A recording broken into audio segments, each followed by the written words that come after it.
Hello and welcome to the Voice of TOD. I'm Tom, and in this video I'm going to give you my thoughts on Fear Street Part 3, 1666. 2021 movie and final part in Netflix's horror trilogy event. The entire trilogy is now on Netflix, so if you have 5 hours to spare, go binge. It's all there. You can enjoy it all, if enjoyment is the right word. Now, these reviews usually don't contain spoilers, but for this one I have to make an exception because there's minor spoilers I need to talk about to really give you the idea of this movie and why I am of the opinion that I am. I won't be doing a deep dive, but there will be certain things that I'll touch on. So if you don't want any spoilers, or you think at some point you're going to watch this movie and care about the story of all three, great. That's fine. Hopefully you'll come back after you've seen it and finish this review. But let's just jump straight in with the usual stuff. So again, this movie is directed by Lee Janik of Honeymoon and the Fear Street series fame. It's also written by Janik, Phil Graziadei, who has been working on all three of these films, and Kate Trifry of Stranger Things. And as previously mentioned, this trilogy is based on a novel series by R.L. Stine. The movie stars Kiana Madeira as Seraphia and Dina, Olivia Scott Welch as Hannah Miller and Samantha, Benjamin Flores Jr. as Harry Fair and Josh, and Ashley Zuckerman as Solomon Good and Sheriff Nick Good. All familiar names for this series, and also everyone else that you've seen so far in the series is in this film too. They just got a field, put all of the actors in there, and told them to do a period drama. The synopsis from IMDb. The origins of Seraphia's curse are finally revealed as history comes full circle on the night that changes the lives of Shadysiders forever. So, we pick up with this film pretty much where the last one ended, and we spend just over half of the almost 2-hour runtime in 1666 and the origins of Shadyside. This is a pilgrim settlement trying to establish itself in the early days of America, or colonization of America. And while all the actors are playing different characters, they still fall into the same style of character that they have been playing in the previous parts.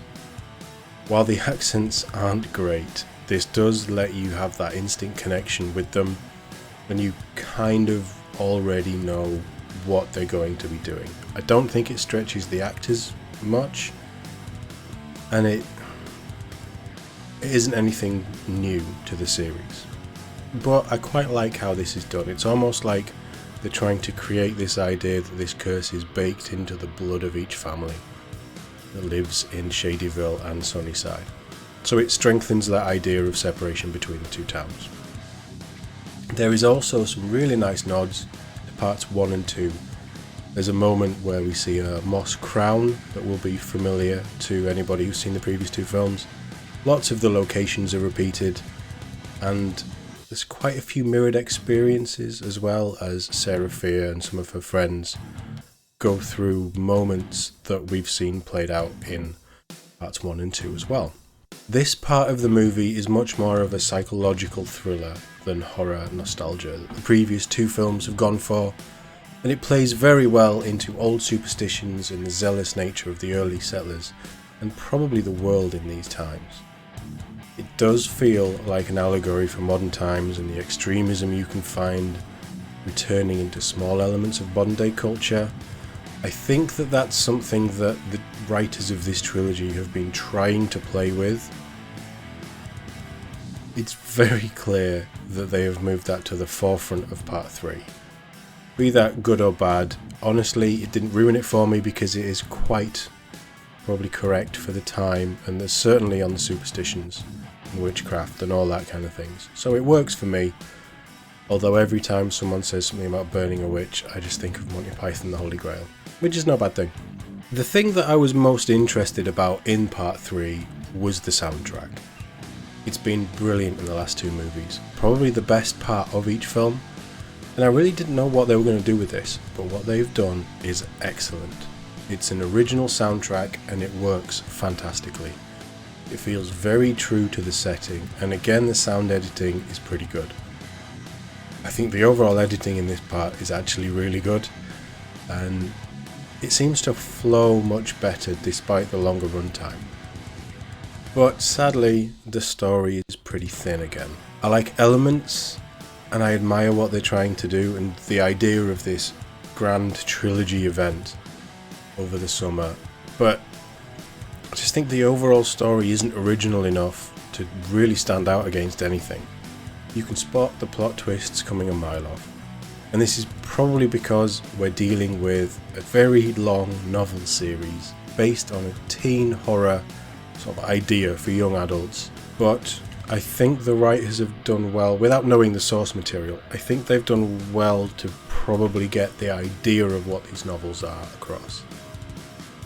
I think that this part is the strongest in the trilogy, probably because of the total shift in setting and getting to see 1666 and how that played out and how we answer the questions there. Again, it's very predictable. The last 45 minutes or so of the movie brings us back to 1994 and the resolution of the continuing story threads have carried throughout all three movies.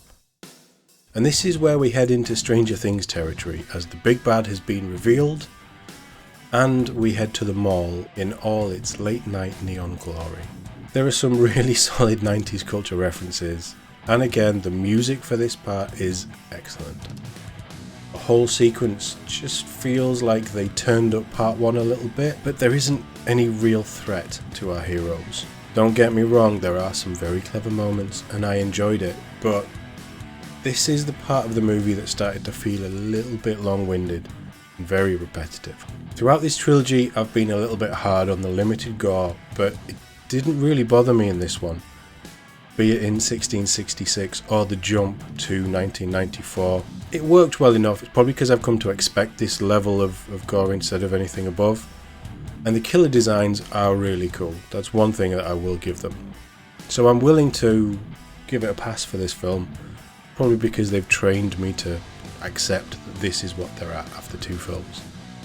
I do think this is quite a strong end to the trilogy, and especially with part 2 being a bit of a letdown. The entire story, in my mind, is resolved, and it's a good enough conclusion while giving them a little bit of an out if they wanted to do another movie or trilogy in this series. I don't know how popular these films have been, and I don't know if Netflix will want to spend the money to actually develop this themselves. Only time will tell. I still think this is very much baby's first horror. But overall, the trilogy is enjoyable enough to watch once, although I'll probably never think about it again.